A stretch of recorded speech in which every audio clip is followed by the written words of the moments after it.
What is up, guys? Son of a Boomer here. Today we are talking about the Mac 1014 shotgun. Is it any good? Let's find out.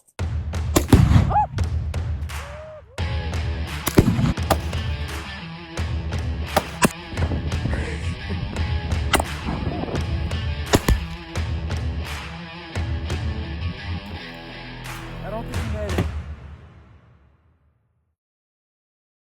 Today we're talking about the Mac 1014 shotgun, but in order to talk about that, we first have to talk about something called the Benelli M4 shotgun. If you've never heard of it, I'd be surprised if you haven't seen it. It's very popular in pop culture. You've probably seen it in video games, in John Wick, and a lot of other movies. This was a gun that was industry changing at the time and still is very popular amongst many militaries in the world. It's known for being extremely reliable and durable and very rugged. One of the best semi-automatic shotguns produced. Recently, though, the patents for it ran out. And so a lot of companies have been trying to copy and find that amazing performance for a much cheaper price. Today we have the Mac 1014 shotgun.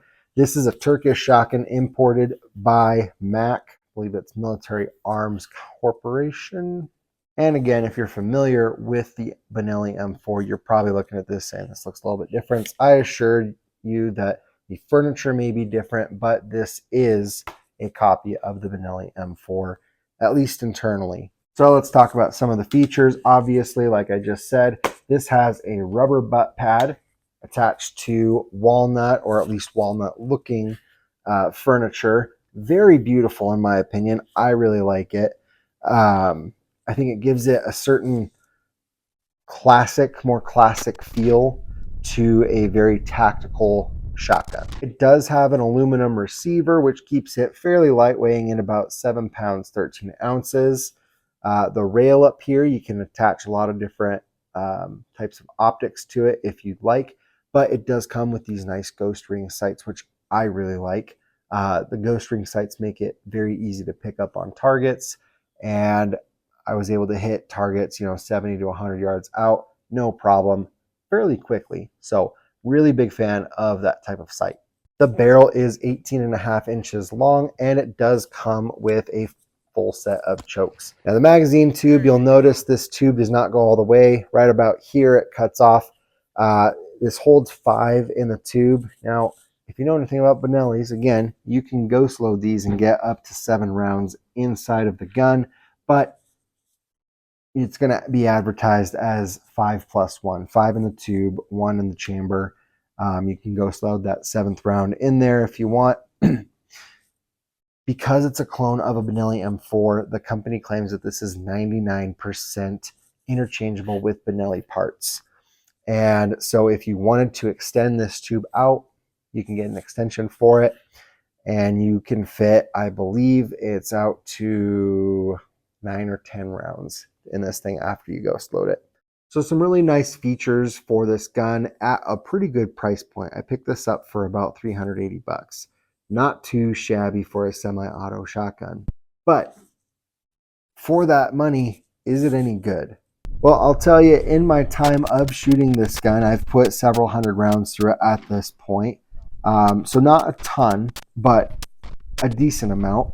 And I've put everything from slugs to buckshot to, I haven't put many shells through it actually, but very low brass birdshot. And it has fed everything as long as you can get it in the mag tube. And I put that caveat in there because I did have one type of ammunition that fed well through my Mossberg. It's fed through everything else that I've put it through.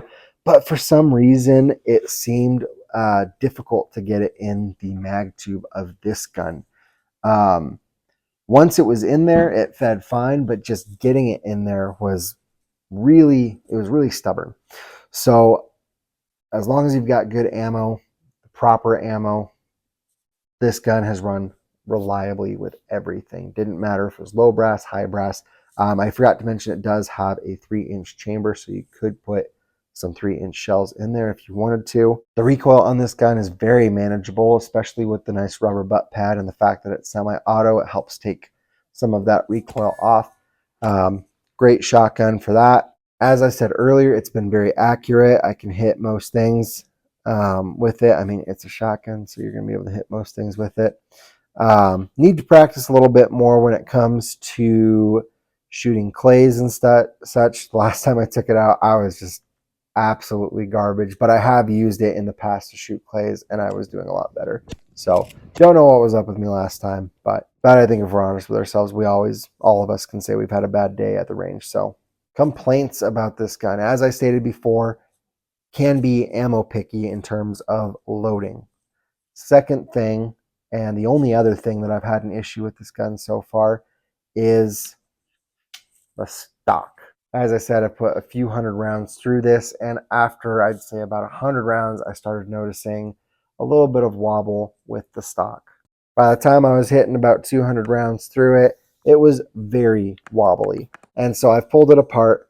I've added some Loctite to the threads and tightened it back down. And since then, no issues. I will keep you posted on that though.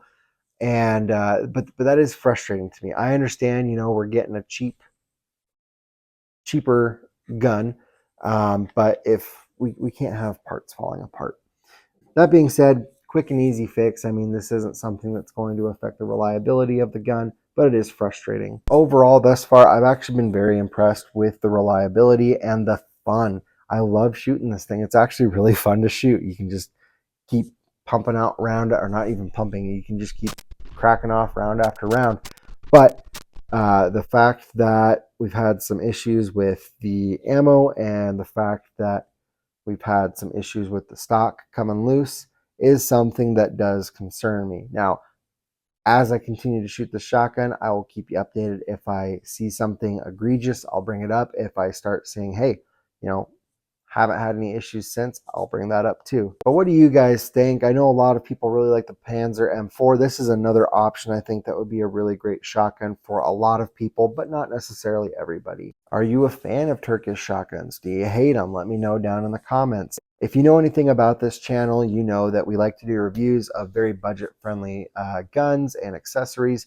We also like to do fun range videos just every once in a while. And if you'd like to see more of that, make sure that you are subscribed. Any sort of interaction you have with these videos really, really is appreciated and really helps my videos and my channel grow. So thank you so much for being here. Like I said, love to hear your opinions down in the comments, and I will see you next time. God bless you.